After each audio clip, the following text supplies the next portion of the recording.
உச்சநீதிமன்றத்தினுடைய அந்த அப்சர்வேஷனை பார்க்கும் பொழுது தமிழக அரசு சொல்லி இருக்கின்றார்கள், காலையில் அதிகாலை, அதாவது 28 செப்டம்பர் அதிகாலை 1:45 மணிக்கு முதல் போஸ்ட்மார்ட்டம் செய்ய ஆரம்பித்தோம்.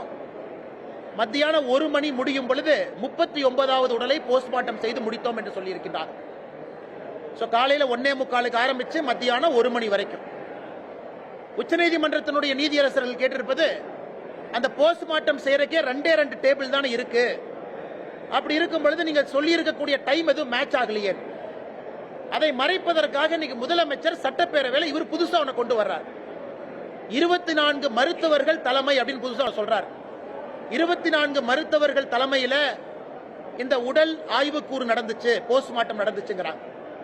இன்னைக்கு உச்சநீதிமன்றம் கேட்கின்ற கேள்வியும் மக்கள் கேட்கிற கேள்வியும், காலையில 1:45க்கு 24 அரசு அங்க வரல, மருத்துவர்கள் வரல. முதல் 4 மணி நேரம் 5 மணி நேரத்தில் எத்தனை போஸ்ட்மார்ட்டம் பண்ணீங்க? முதலமைச்சர் சென்னையிலிருந்து அவசரமா வர்றாங்க. அவர் போவதற்கு முன்பே உதயநிதி ஸ்டாலின் துபாயிலிருந்து வர்றாரு. வந்தவுடனே போறதுக்கு முன்னாடி சில பேருக்கு மாலை போடணும், மரியாதை செய்யணும், போட்டோ எடுக்கணும் என்பதற்காக அவசர கதியிலே இந்த போஸ்ட்மார்ட்டம் செய்ததாகத்தான் நாங்கள் பார்க்கின்றோம். இது நிச்சயமாக சிபிஐ என்கொயரியில் இது வெளியே வரும். 2 டேபிள் வச்சுக்கிட்டு 39 பேர் அன்னைக்கு நீங்க 12 மணி நேரம் கணக்காட்டுறீங்க, அது வாய்ப்பே இல்லை. மருத்துவர்களும் பற்றாக்குறை தான். ஏன்னா சிபிஐ வந்ததுக்கு அப்புறம் லாக் எடுப்பாங்க, கால் லாக் எடுத்து பார்ப்பாங்க, யார் எப்ப வந்தாங்க, யாரு போனாங்க. அதனால அதுவரை பொறுத்திருப்போம். நிச்சயமாக அரசனுடைய பொய்களும் மாண்புமிகு முதலமைச்சர் ஐயா ஸ்டாலின் அவர்களுடைய பொய்களும் அன்னைக்கு வெளியே வரும் என்கின்ற முழு நம்பிக்கை எங்களுக்கு இருக்கு. அதே வேளையில் இந்த உடற்கூறாய்வு சம்பந்தமா அரசியல் செய்ய வேண்டாம் என்று சொல்லி சுகாதாரத்துறை அமைச்சர் மா. சுப்பிரமணியன் வந்து எடப்பாடி பழனிசாமி சொல்லியிருக்காங்க. இதுல அரசியல் செய்வது அப்படிங்கறதே கிடையாதுங்கண்ணா. உச்சநீதிமன்றம் கேட்ட கேள்வியை நாங்க கேட்கிறோம், புதுசா நம்ம கேட்கலையே. உச்சநீதிமன்றத்தில் தமிழக அரசு வைத்திருக்கக்கூடிய வாதத்தில் இருக்கக்கூடிய ஓட்டைகளை உச்சநீதிமன்றம் சுட்டிக்காட்டி இருக்கின்றார்கள். அதன் அடிப்படையில் நம்ம கேட்கிறோம். இவர்கள் புதிதாக 24 மருத்துவர்கள் வந்தாங்க, 24 பேர் சேர்ந்து போஸ்ட்மார்ட்டம் பண்ணாங்க.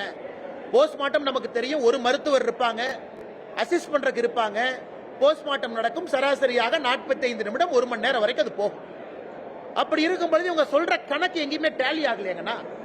1:45 காலையில் ஆரம்பிச்சோம், மத்தியானம் 1 மணிக்கு முடிச்சோம், 39வது பாண்டியை ஹேண்ட் ஓவர் பண்ணிட்டோங்கிறாங்க.